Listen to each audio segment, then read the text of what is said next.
신바람 사연 아파트, 오늘의 사연 시작하겠습니다. 안녕하세요. 평소에 사연 듣기를 즐기는 30대 주부입니다. 솔직히 말씀드릴게요. 평소에 남의 사연 듣기를 좋아하긴 했어도 제가 이렇게 사연을 쓰게 될 거라곤 상상도 못했거든요. 그래서 사연을 쓰는 지금도 손이 부들부들 떨립니다. 어디서부터 이야기를 시작해야 할지 모르겠네요. 저와 남편은 지인의 소개로 만났습니다. 둘 다 30이 넘어서 만났어요. 나중에 알고 보니 남편이 지인에게 부탁해서 만들어진 자리도 아니었고 제가 지인을 졸라서 성사된 자리도 아니었습니다. 그냥 오지랖 넓은 지인이 자기 생각에 남편과 제가 잘 어울릴 것 같아서 만든 자리라고 하더라고요. 결혼할 때는 고마운 마음이었지만 지금은 그렇다고 지인을 원망하는 건 아닙니다. 잘 돼도 그만, 안 돼도 그만이라는 마음으로 만나게 된 남편은 성격이 참 좋더라고요. 남편은 좋은 게 좋은 거지 굳이 문제 만들지 말자는 식이었지요. 원래 자기와 다른 사람한테 끌리는 법이라더니 제가 딱 그랬습니다. 둥글둥글하고 모난 구석이라곤 찾아볼 수 없는 남편의 성격에 제가 푹 빠져버렸거든요. 언젠가 한 번은 너무 신기하고 궁금해서 어떻게 그런 성격을 갖고 있는지 물어본 적이 있습니다. 당신 가족들도 전부 당신과 비슷한 성격을 가지고 있느냐고요. 그러자 남편이 의미심장한 표정을 짓더니 자기 가족에 대해서 궁금하냐고 묻더군요. 당연히 궁금하지 않았겠어요? 남편은 그 무렵 저를 어떻게 생각하고 있었는지 모르겠지만 전 언젠가 결혼을 한다면 이 사람이랑 하겠구나 싶었을 정도로 남편이란 존재에 많은 의미를 부여하고 있었으니까요. 남편에게 궁금하다고 말해달라 했습니다. 그러자 남편은 주저하는가 싶더니 자기가 싫어질까봐 걱정이라며 이야기를 시작했습니다. 시부모님 이야기로 시작했는데 처음부터 충격이었습니다. 남편이 기억하는 한 시부모님은 두 분 다 한 번도 제대로 된 직장을 다녀보신 적이 없다고 했어요. 시골 출신이신 아버님은 그래도 동네에서 돈깨나 있다는 집의 둘째 아들로 태어나셨는데요. 아버님께서 어머님을 만나시기 전까지 어떤 인생을 살아오셨는지는 정확히 듣지 못했습니다. 하지만 남편이 표현하기로는 당신 아버지, 그러니까 저희 남편에게는 할아버지지요. 할아버님의 돈만 믿고 제멋대로 사신 것 같답니다. 개차반같이 생활하는 아버님을 더는 봐줄 수가 없었던 할아버님께서 어머님과의 선자리를 소위 잡아오셨고 그렇게 두 분이 결혼을 하게 되셨답니다. 남편이 말하기를 할아버님께선 아버님께서 결혼하고 한 집안의 가장이 되면 정신 차리고 똑바로 살 거라 생각하셨던 것 같다대요. 물론 그런 할아버님의 기대를 비웃기라도 하듯 아버님께서는 조금도 달라지지 않으셨답니다. 이런 자기가 싫으면 어머님이 떠나면 되지 왜 당신이 어머님께 잘 보이려고 그런 짓을 해야 하냐면서요. 어머님까지도 이렇게 한심한 남자인 줄은 몰랐다며 제발 한 번만이라도 당신 손으로 벌어온 돈을 가져다 달라고 아버님께 울면서 사정을 하시기도 여러 번이셨답니다. 단돈 1,000원이라도 좋으니 직접 벌어오라고요.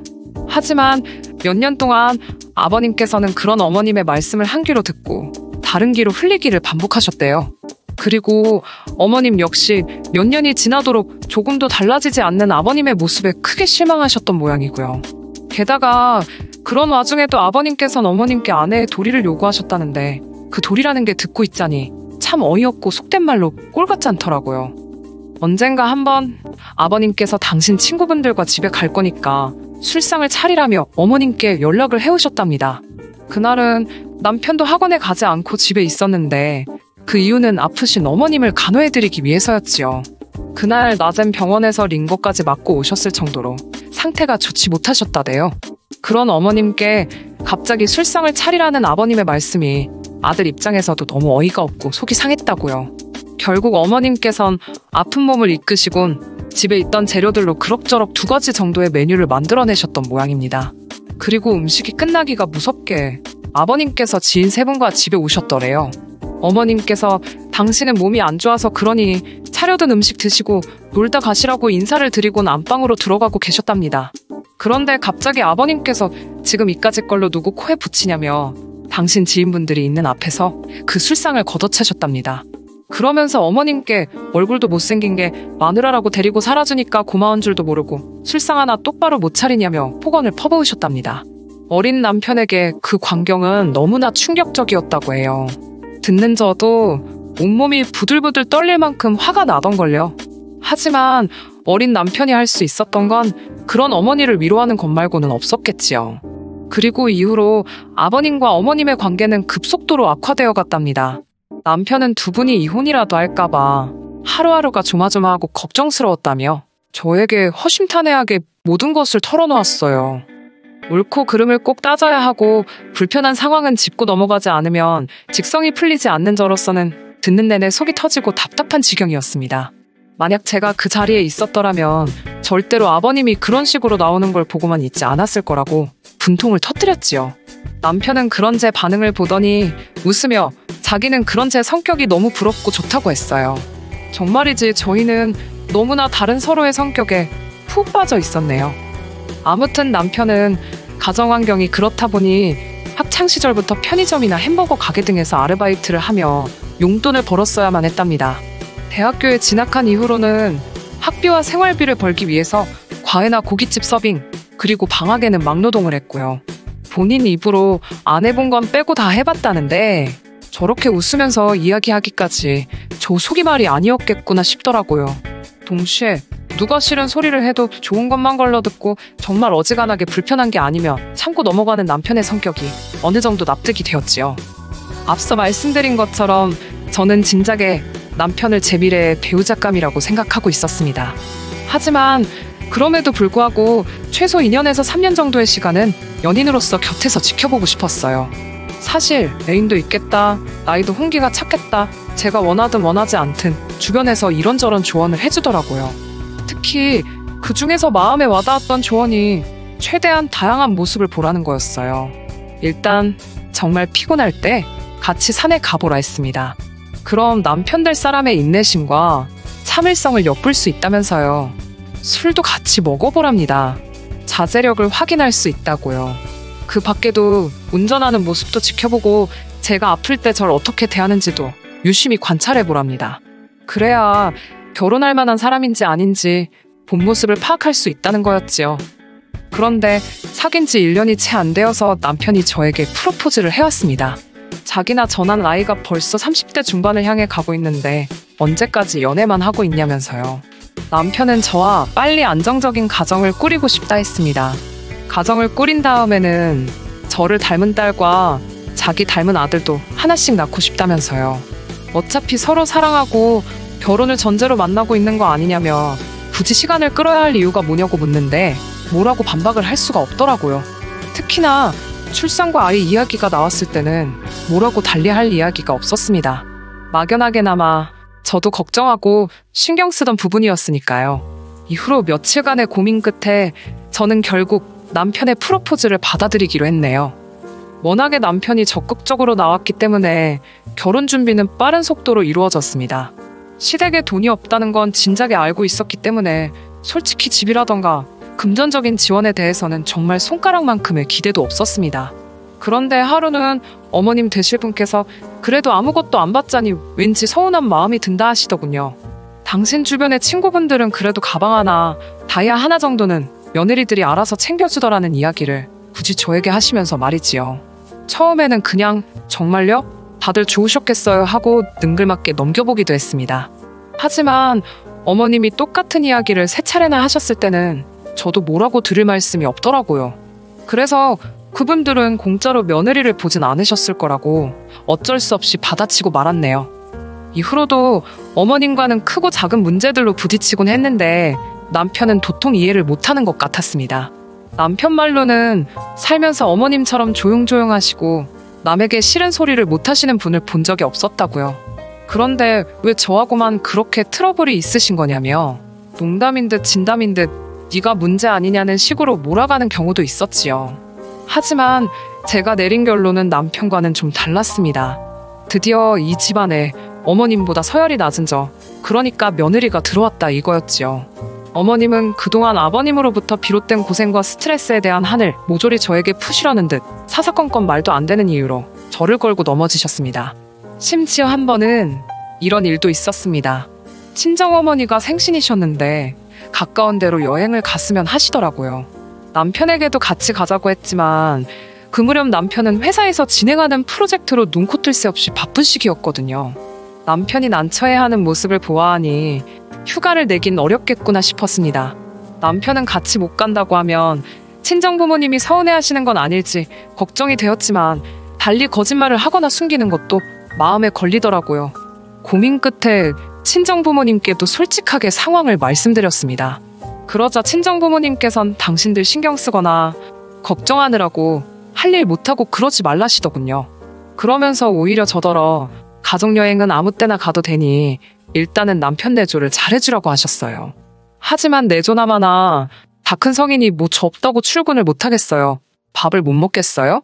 반면에 친정어머니의 환갑은 일평생 한 번뿐이니 그때가 아니면 무의미하다 싶었지요. 남편도 제 의견에 적극적으로 동의해 주었습니다. 그래서 금요일 하루만 휴가를 내고 어차피 토요일은 주말이니까요. 친정부모님과 함께 서울 근교로 2박 3일 여행을 가게 되었네요. 하지만 이 사실을 알게 되신 시어머니께서 난리가 나셨습니다. 저더러 복에 겨웠답니다. 남편은 쇠가 빠져라 돈을 버는데 그 돈으로 너는 니네 부모랑 탱자탱자 놀러나 다니냐고요. 남들이 들으면 진짜 제가 남편 등골이나 빼먹는 여잔 줄 알겠더라니까요.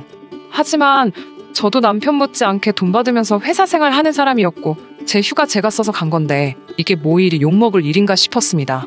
어머님께선 제가 당신 아들을, 그러니까 남편을 안 챙기니 당신이라도 챙겨야겠다면서 저희 집에 올라오시겠다 하셨습니다.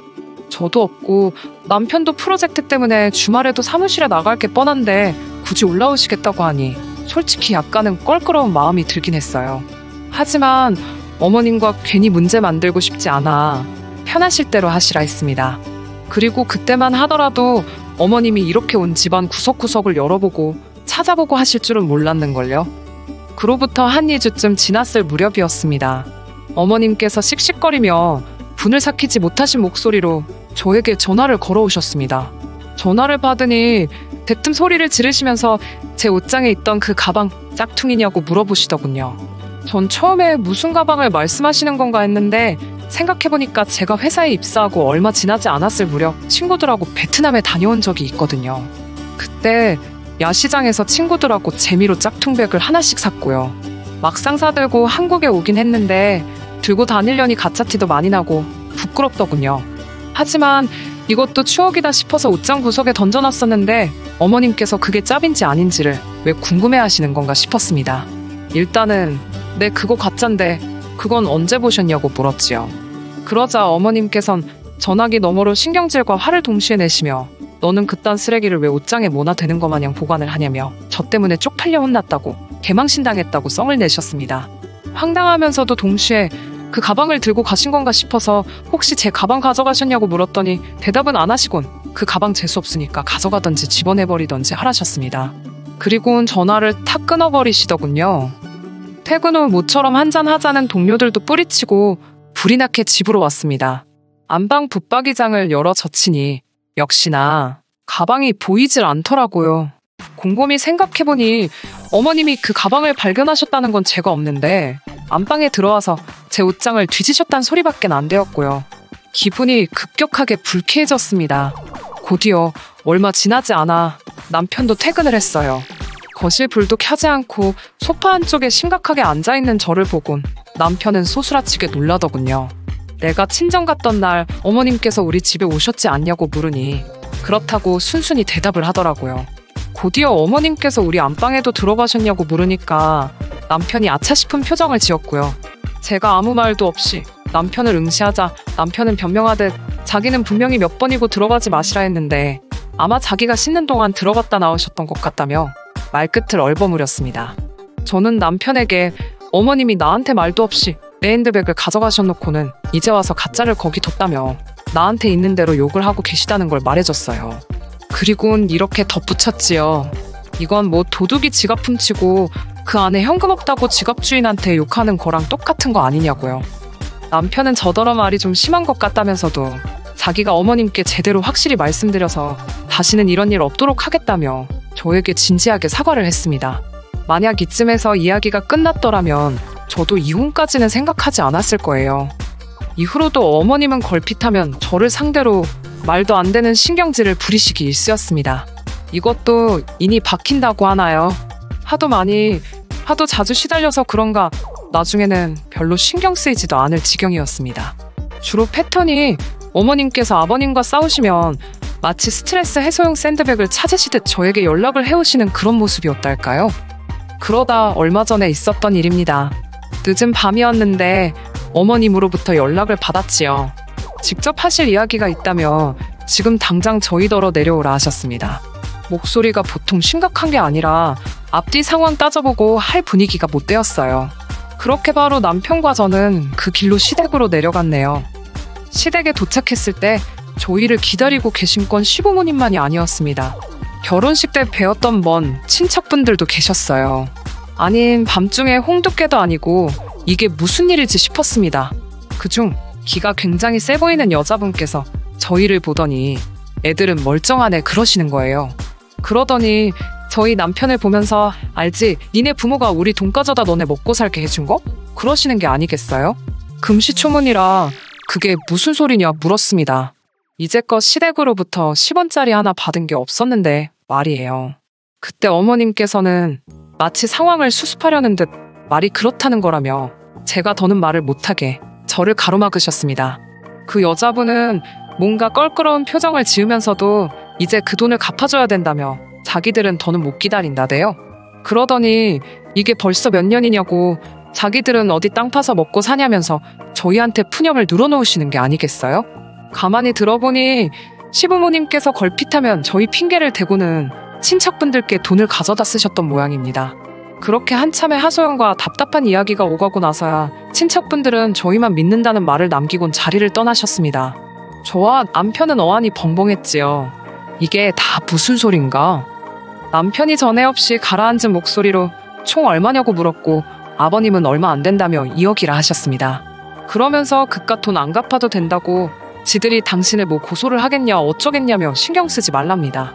솔직히 거기까지도 너무 충격이었는데 절 더 충격에 빠뜨린 건 그 이후에 어머님께서 하신 말씀이었습니다. 어머님은 이제 정말 돈 나올 구멍도 없고 당신들은 손가락이나 빨고 살게 생겼다며 저희가 도와줘야 쓰겠답니다. 그러면서 남편이 월급을 받아오거든 절반은 당신들한테 보내라 했습니다. 어머님의 억지에 놀란 제가 따지려고 드니까 남편이 딱 제 손목을 잡더니 일단 자기랑 먼저 이야기하잡니다. 저는 이때만 해도 남편이 제 편에서 저와 같은 생각으로 이야기를 할 줄 알았어요. 하지만 웬걸요. 시댁 현관을 나서기가 무섭게 남편은 다리가 풀린 듯 자리에 주저앉더니 저더러 미안하답니다.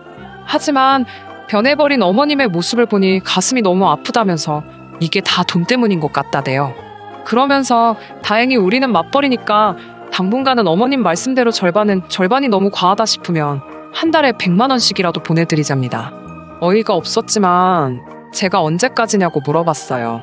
그때만 해도 사랑하는 남편이 이 정도로 무너지는데 몇 달 정도라면 내가 기다려주자 싶었으니까요. 하지만 물어보면서도 저도 어느 정도는 알고 있었지요. 이게 몇 달로 해결될 일이 아니라는 걸요. 그래도 남편한테 뭔가 희망을 걸고 있었던 모양입니다. 하지만 남편은 그런 제 기대를 보란 듯 져버렸어요. 앞으로 두 분이 사시면 얼마나 사시겠냐며 두 분 중 한 분이 돌아가실 때까진 그렇게 드려야 할 것 같답니다. 그러다 남은 한 분은 우리가 모시고 살면 되지 않을까 그러는 거예요.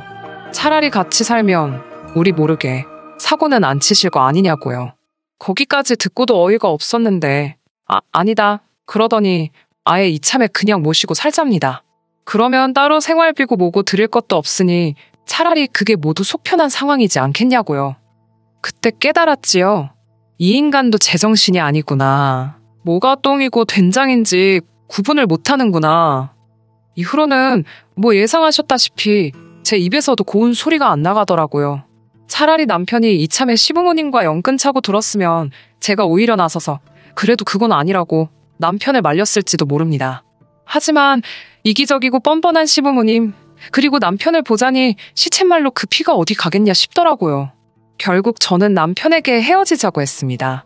당신을 사랑하지만 나를 갉아먹으며 살 수는 없다고요. 오히려 이혼 과정은 크게 어렵지 않았습니다. 남편이 워낙 해온 게 없기도 했고 청약이나 주택 문제 때문에 혼인신고도 미루고 있던 참이라서요. 남편이 짐 챙겨서 나갔습니다. 본인 말로는 자긴 고시원에서 살고 시부모님께는 달달이 80만 원씩 보내드리기로 했다대요. 웃기지 않나요? 저한테는 모시고 살자 어쩌자 그러더니 저랑 이혼하니까 안 모시는 게 너무 가식적이고 어처구니가 없어서 다시 한번 이혼하기를 잘했다 싶더라니까요. 지금 저는 다시 예전의 삶으로 돌아왔습니다. 비록 집과 회사만을 반복하는 조금은 지루하지만 평범한 일상을 누리고 있어요.